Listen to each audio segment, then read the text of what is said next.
بسم اللہ الرحمن الرحیم۔ متربی کہتے ہیں جو زیر تربیت ہو۔ حدیث میں آتا ہے کہ لوگوں کی جو کیفیت ہوتی ہے وہ ایسے ہوتی ہے جیسے سونا اور چاندی کی ہوتی ہے۔ جو بچہ سونا ہے وہ قیمتی ہے، جو بچہ چاندی ہے وہ سونا بن ہی نہیں سکتا۔ اس کو چاندی کے حساب سے ہی چلائیں تو وہ اچھا چلے گا، اگر اسے سونا بنانے کی کوشش کریں گے وہ نہیں بن سکے گا۔ تو اس طرح متربیوں کی اقسام ہوتی ہیں۔ یہ بندہ جس نے یہ کتاب لکھی ہے مجموعہ من العلماء، یہ کہتے ہیں کہ متربی کی 3 صفتیں دیکھنی چاہیے۔ وہ یہ دیکھیں کہ وہ قیادت کتنی اچھی کر سکتا ہے، یعنی صرف اپنے آپ تک محدود رہتا ہے یا ساتھیوں کے ساتھ میل جول اختیار کرتا ہے، مشورہ دیتا ہے، مشورہ سنتا ہے، محبت کرتا ہے، محبت لیتا ہے دیتا ہے، پلان کرتا ہے، آگے لے کر چلتا ہے۔ قیادت کا یہ مطلب ہرگز نہ سمجھنا کہ اپنے آپ کو بڑا سمجھ کے روب جمانا۔ قیادت کا مطلب خدمت، خادم ہونے کی حیثیت سے وہ مجموعے کو کتنا فائدہ دیتا ہے، ایک گروپ کو، کلاس کو، ٹیم کو کتنا فائدہ دیتا ہے۔ تو یفضل القیادی، پہلے نمبر پر اس متربی کو ہم فضیلت دیں گے، ذہن میں رکھیں گے کہ جو قائدانہ صلاحیت کا حامل ہے۔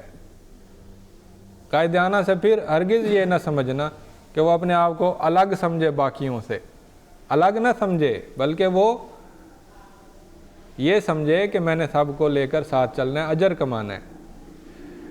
تو یفضل الذکی، جو عقل مند ہوگا اس کو فضیلت دیں گے، جو کند ذہن ہے اس سے محبت کریں گے، اس کا احترام بھی کریں گے، لیکن جو عقل مند ہے اس کو اہمیت دیں گے۔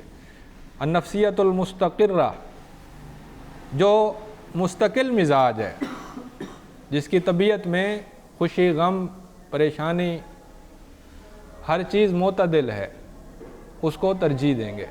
جو ہر وقت غمگین رہے یا ہر وقت ہنسوڑ ہو یا ہر وقت غصے میں رہے، اس کو ترجیح نہیں دیں گے۔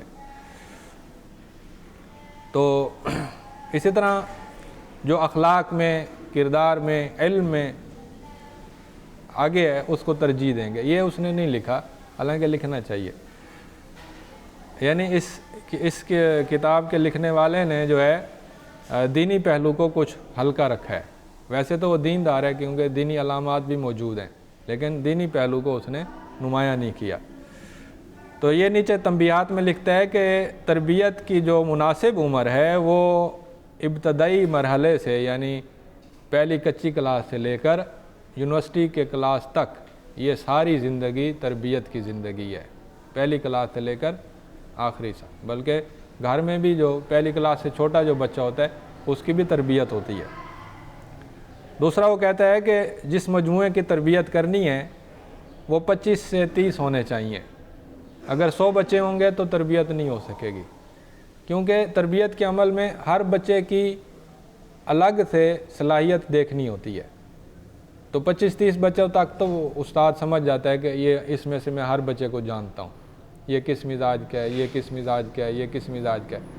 اگر 100 بچے ہوں گے تو وہ نہ ان کے نام یاد رکھ سکے گا، نہ ان کی خصوصیات یاد رکھ سکے گا۔ تو یہ متربی کی صفات مکمل ہو گئیں۔